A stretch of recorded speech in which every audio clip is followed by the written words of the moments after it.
Today we're going to be talking about the internet. We have all used the internet in class and maybe even at home. Some of us use it often and others not so much. But for all of the wonderful things it provides, the internet can also be a dangerous place. And it's important that we are aware of the different ways we can stay safe while using the internet. But what does being safe mean? To be safe means that you're protected from harm and not exposed to anything or any situation that could be dangerous or harmful to you or someone you know. To stay safe means that you are in a space where you're not fearful of what you might encounter, and you feel comfortable and happy doing the things you like to do. One place you might feel safe is in your neighborhood. You might know the people, the houses, the parks, the restaurants, and if you grew up in a neighborhood for a long time, you most likely are comfortable being there. But even if you feel safe in your neighborhood, your parents might still have rules for you to follow. We call these neighborhood safety rules. These rules were created by your parents to help you stay safe no matter where you are. They might include listening to the adults you know, like your parents, your teachers, or your friends' parents, because they can help you figure out what is safe and what is not. Another important rule is to never talk to strangers. We've all heard the phrase stranger danger, but this doesn't mean that all strangers are bad, and you can't say hi if they greet you. But it just means that it's important to not go anywhere with strangers and keep any personal information, like your name and your address, to yourself and not share it with people you don't know. And if you do meet someone you don't know, don't keep it a secret, but instead tell an adult you trust. It's also important to stay out of trouble and pay attention to where you are and not go places where you're unfamiliar with. Make sure someone knows where you are at all times and how to find you if they need you.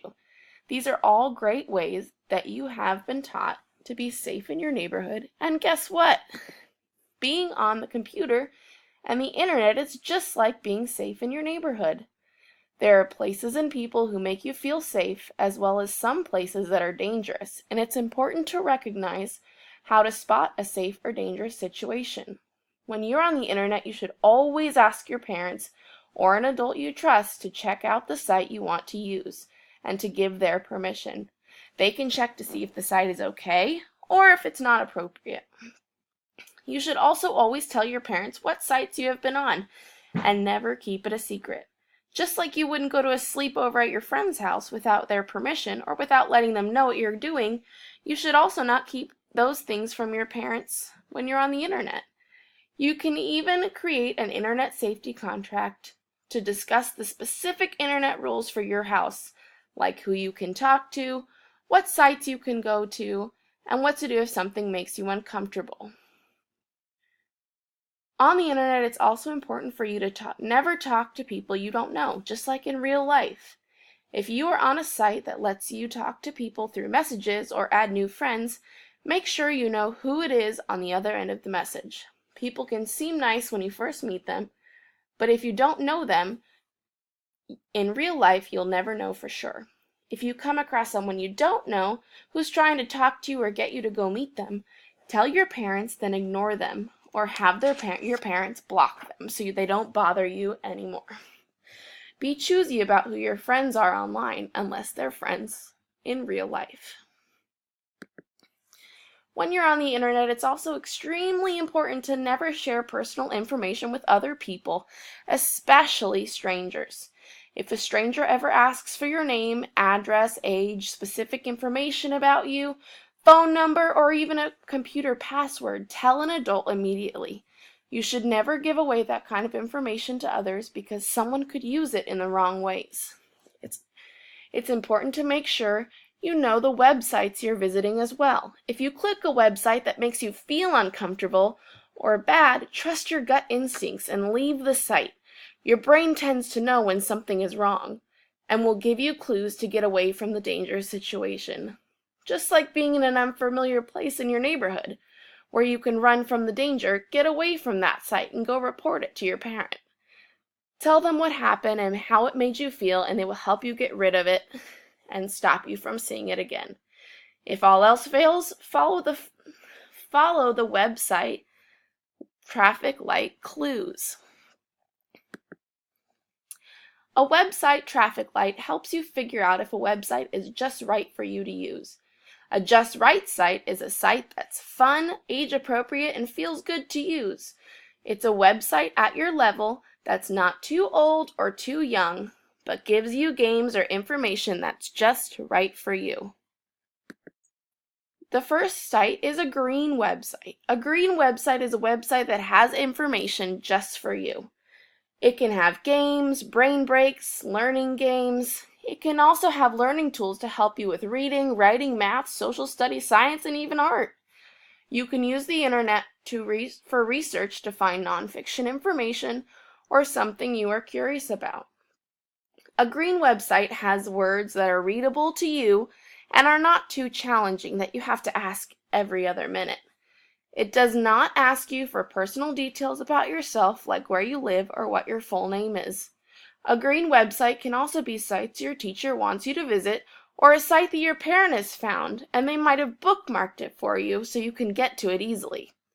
Some websites that are green websites are websites like ABC Yeah, Starfall, Raz Kids, ABC Mouse, ST Math, National Geographic for Kids, and PBS Kids. There are many more, but these are some that can help you with your learning while also being fun. A yellow or caution website is still a website that you can visit, but the most important thing about a yellow website is that you have to have a parent review the website for you. A cautious website is a website that gives your brain a little warning to get it checked out before you use it. The signs of a yellow website can be that the words are too hard for you to read, or you just can't understand them.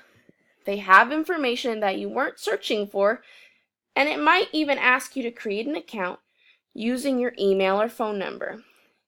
A yellow website could also have a place for you to send messages to another person using the site, or even ask you for pictures. If you ever land on a website like this, you should always ask your parents for help. Some websites that ask for these things might want you to create an account to keep track of your progress or creations, and can turn into good websites down the line. But other websites might invite strangers to your computer and create an unsafe situation. This is why it's so important for you to talk with your parents about yellow websites if you ever come across them. Finally, there are red websites. Red websites might be sites that you came across accidentally or give you a really bad feeling. If something feels wrong, it probably is. A red site could have content that is too old for you or for an adult, and it might ask you to talk with strangers and give out where you go to school or where you are located, just to join the site. It might ask you to send a picture of yourself or your house to someone you don't know, or even go to an outside place you shouldn't go to. A red site can also just be a site where someone is being really mean to you even though you don't know them. This is called cyberbullying, and it's just like bullying in real life, but sometimes meaner.